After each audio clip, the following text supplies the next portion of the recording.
Good morning students. मैं त्रिकोणमिति chapter शुरू कर चुका हूँ। इसमें आप लोग 10th क्लास में एक्सरसाइज जो 8.1 है जो कि चल रहा है, तो उसके पहले मैंने सूत्र 8.1 के पहले जो सूत्र आ रहा है उसको मैं बताया हूँ। उसके पहले आप लोग उसमें से सवाल 8.1 का पहला और दूसरा सवाल भी हल कर चुके हैं।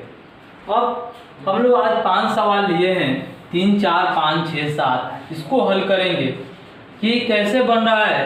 अब आप लोग हमारे चैनल को लाइक, शेयर और सब्सक्राइब करिए। अधिक से अधिक लाइक भी करें, शेयर भी करें और सब्सक्राइब भी करिए। अपने दोस्तों को भी शेयर करिए ताकि वे भी चैनल के माध्यम से, जिससे भी मान लीजिए सब विषय की पढ़ाई हो रही है, 10+10 का 10+2 के कॉमर्स का भी पढ़ाई चल रहा है, साथ ही कॉम्पिटिटिव वीडियो भी, कॉम्पिटिटिव एग्जाम की तैयारी के लिए भी वीडियो डाला जा रहा है। तो आप लोग उसको सब्सक्राइब करिए और शेयर भी करिए, साथ ही लाइक भी करिए। तो अब चलते हैं अगले सवाल, यानी कि 3 नंबर सवाल दिया है, यदि sin a बराबर 3/4 तो cos a और tan a का मान परिकलित कीजिए। यदि दिया है कि sin a बराबर 3/4, sin a बराबर 3/4 तो cos a और tan a का मान परिकलित कीजिए। तो sin थीटा बराबर क्या होता है? लंब बटा में कर्ण। क्या होता है? लंब बटा में कर्ण।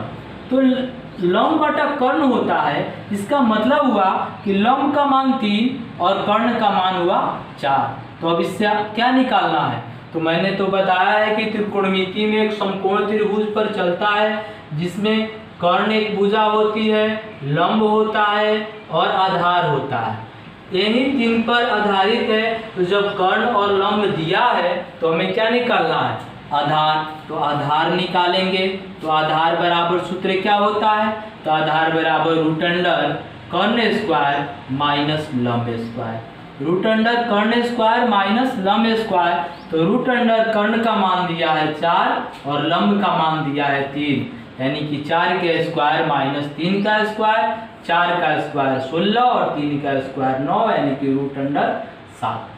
जब 7 आ गया यानी कि आधार का मान आ गया √7, तो हमें निकालना है cos a और tan a का मान। तो cos a और tan a का मान निकालना है तो cos a बराबर क्या लिखेंगे? cos a बराबर लिखेंगे सूत्र इसका आधार बटा में कर्ण। तो आधार कितना दिया है? आधार देखते हैं तो आधार दिया है √7 और कर्ण कितना दिया है? 4। तो √7 बटा में 4। इसके बाद tan a का मान निकालेंगे। tan थीटा बराबर क्या होता है? तो tan थीटा बराबर होता है लंब बटा में आधार। लंब बटा में आधार। तो लंब का मान कितना है? तो लंब का मान दिया है 3 और आधार का मान आया है √7, यानी कि 3 बटा में √7। समझ में आ रहा है आप लोग? 3 नंबर सवाल। इसी पर आधारित 4 नंबर भी सवाल। 15 cot a बराबर 8 तो sin a और sec a का मान ज्ञात कीजिए। तो इसको कैसे बनाएंगे? तो 15 cot a बराबर 8 दिया है, 15 cot a बराबर 8 दिया है, तो हम लोग लिख सकते हैं कि cot a बराबर 8 बटा में 15, यानी कि cot थीटा बराबर सूत्र क्या होता है? आधार बटा में लंब। आधार बटा में लंब। जब आधार बटा लंब दिया है, कर्ण निकाल लेंगे। कर्ण का सूत्र आप लोग जानते हैं, कर्ण बराबर √अंडर लंब स्क्वायर प्लस आधार स्क्वायर। और कर्ण निकालने के बाद sin a और sec a का मान आप लोग निकाल लीजिएगा। अब चलते हैं 5 नंबर सवाल पे। यदि sec थीटा बराबर 13/12 हो तो अन्य सभी त्रिकोणमितीय अनुपात ज्ञात कीजिए। इसी पर आधारित है। जब sec थीटा बराबर 13/12 दिया है, sec थीटा बराबर 13/12 दिया है, तो sec थीटा का सूत्र क्या होता है? कर्ण बटा में आधार, यानी कि कर्ण का मान 13 और आधार का मान 12। इससे आप लोग निकालिएगा लंब। लंब का सूत्र क्या होता है? कर्ण स्क्वायर माइनस आधार स्क्वायर, और इसके बाद हम अन्य सभी यानी कि sin theta, cos theta, tan theta, cot theta और cosec थीटा का मान इसी पर निकाल लेंगे। तो आप लोग 3 नंबर सवाल मैंने बताया है 4 नंबर सवाल का भी आंसर आप लोग कमेंट करके बताइएगा, साथ में 5 नंबर सवाल का भी कमेंट करके आप लोग बताइएगा। अब चलते हैं 6 नंबर पे। 6 नंबर सवाल दिया है कि यदि कोण ए और कोण बी न्यून कोण हो, जहां cos ए बराबर cos बी, तो दिखाइए कि कोण ए बराबर कोण बी। तो सबसे पहले की त्रिकोणमिति समकोण त्रिभुज पर चलता है। जब समकोण त्रिभुज पर चलता है तो उसका एक कोण समकोण होता है, एक कोण समकोण होता है, लेकिन इसमें दिया है कि कोण ए और कोण बी न्यून कोण है। तो एक कोण समकोण है, तो कोण ए और कोण बी न्यून कोण है, यानी कि ये दोनों कोण न्यून कोण है। तो किसी को भी ए और बी मान सकते हैं। मान लीजिए इसको ए मान लिए, इसको बी मान लिए, तो कोण सी क्या आ गया? समकोण। तो अब दे रहा है 6 नंबर क्वेश्चन में कि यदि कोण ए और कोण बी न्यून कोण हो, जहां cos ए बराबर cos बी, तो दिखाइए कि कोण ए बराबर कोण बी। तो cos ए बराबर cos बी 6 नंबर सवाल में दिया है, cos ए बराबर cos बी। तो cos थीटा बराबर आप लोग जानते हैं सूत्र होता है आधार बटा में कर्ण, आधार बटा में कर्ण। तो सबसे पहले cos ए से देखेंगे, इसके सामने की भुजा ये लंब हो गया, जब ये लंब हुआ तो ये आधार होगा, आधार क्या हो गया? AC। अब बटा में कर्ण क्या है? कर्ण हम लोगों का है AB। तो AC बटा में AB बराबर cos B। इससे अब निकालेंगे cos B से, तो इसके सामने क्या भुजा ये लंब हुआ, यानी कि आधार क्या हो गया? BC, आधार हो गया BC। अब बटा में कर्ण, कर्ण तो एक ही रहता है, यानी कि AB, BC बटा में AB। अब इस दोनों के नीचे वाला कटा सकते हैं, AB और AB कट जाएगा, क्या बचा? AC बराबर BC, AC बराबर BC। जब AC बराबर BC बचा, यानी कि ये दोनों भुजाएं आपस में बराबर हो गई, तो किसी त्रिभुज की दो भुजाएं बराबर हो तो उन भुजाओं के सम्मुख कोण भी बराबर होते हैं, यानी कि AC का सम्मुख कोण कोण B और BC का सम्मुख कोण कोण A, ये भी दोनों बराबर होंगे। तो लिख सकते हैं हम कोण B बराबर कोण A, क्या लिखेंगे? सम्मुख कोण, सम्मुख कोण। इसलिए कोण A बराबर कोण B, यही हम लोगों को सिद्ध करना था, प्रूफ यही दर्शाना था कि दिखाइए कि कोण A बराबर कोण B। ये तो समझ में आ चुका है आप लोगों को।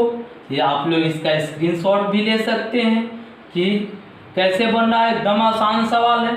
अब देखिए चलते हैं हम 7 नंबर सवाल की ओर। 7 नंबर सवाल दिया है कि यदि cot थीटा बराबर 7/8, तो 1 plus sine theta into 1 minus sine theta बटा में 1 plus cos theta into 1 minus cos theta, और 2 नंबर सवाल दिया है cot स्क्वायर थीटा का मान ज्ञात कीजिए। तो सबसे पहले कि cot थीटा बराबर 7/8, इसका मान निकालेंगे।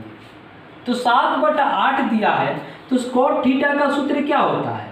आधार बटा में लंब, आधार बटा में लंब। जब आधार बटा लंब होता है तो इससे हम लोग कर्ण निकालेंगे। कर्ण बराबर सूत्र क्या होता है? लंब स्क्वायर प्लस आधार स्क्वायर, लंब स्क्वायर प्लस आधार स्क्वायर। तो लंब का मान दिया है 8, 8 का स्क्वायर, और आधार दिया है 7, यानी कि 7 का स्क्वायर। 8 का स्क्वायर 64 और 7 का स्क्वायर 49, यानी कि √100 कितना हो गया? √113। अब इसका मान निकल गया, इससे हम लोग साइन थीटा कॉस थीटा, इसमें साइन थीटा दिया है और इसमें दिया है कॉस थीटा, तो साइन थीटा और कॉस थीटा का मान निकालेंगे। तो साइन थीटा का मान, साइन थीटा का सूत्र होता है क्या? लंब बटा में कर्ण, लंब बटा में कर्ण। और कॉस थीटा का मान क्या होता है? आधार बटा में कर्ण। कॉस थीटा का मान होता है आधार बटा में कर्ण। तो आधार लंब बटा कर्ण, तो लंब कितना है हम लोगों को? 8, और कर्ण का मान कितना है? √113। इसमें देखते हैं आधार बटा कर्ण, आधार का मान कितना है? 7, और कर्ण का मान कितना है? √113। अब हम लोग पहला सवाल हल करेंगे। साइन और कॉस का मान निकल गया। पहला सवाल हल करते हैं कि 1 plus sine theta into 1 minus sine theta बटा में 1 plus cos theta into 1 minus cos theta. इसको हल करेंगे, इसका मान रख देते हैं। तो जब इसका मान रखते हैं तो 1 प्लस साइन थीटा का मान है 8 बटा में रूट अंडर 113, 8 बटा में रूट अंडर 113 इंटू 1 माइनस 8 बटा में रूट अंडर 113 बटा में कॉस थीटा का मान 1 प्लस 7 बटा में रूट अंडर 113 इंटू 1 माइनस 7 बटा में रूट अंडर 113। अब इसको कैसे हल करेंगे? अब इसका मान तो रख लिया, अब हल कैसे करेंगे? तो ये किस रूप में है? तो a plus B into A minus B के रूप में। किस रूप में? a plus B into A minus B के रूप में। तो इसका सूत्र क्या होता है? A square minus B square. तो ए स्क्वायर ए के जगह पर 1 है और बी के जगह पर 8 बटा में रूट अंडर 113 है। 1 का स्क्वायर माइनस रूट अंडर 8 बटा में रूट अंडर 113 का स्क्वायर बटा में, इसको भी इसी प्रकार लिखेंगे, 1 का स्क्वायर माइनस 7 बटा में रूट अंडर 113 का स्क्वायर। जब लिखेंगे 1 का स्क्वायर 1 माइनस 8 का स्क्वायर 64 और रूट 113 का स्क्वायर 113 बटा में 1 माइनस इसका भी हल करेंगे, 7 का स्क्वायर 49 और रूट 113 का स्क्वायर 113। अब इसको हल करेंगे, एलसीएम 113 माइनस 64 बटा में नीचे वाला का भी एलसीएम 113 माइनस 49। 113 में से 64 घटाएंगे, 49 बटा में 113 और 113 में से 49 घटाएंगे 64 बटा 113। 113 कट जाएगा, क्या बच रहा है हम लोगों को? 49 बटा में 64। समझ में आ रहा है आप लोगों को? इसी प्रकार अब देखिए 2 नंबर सवाल कि कॉट स्क्वायर थीटा का मान निकालना है।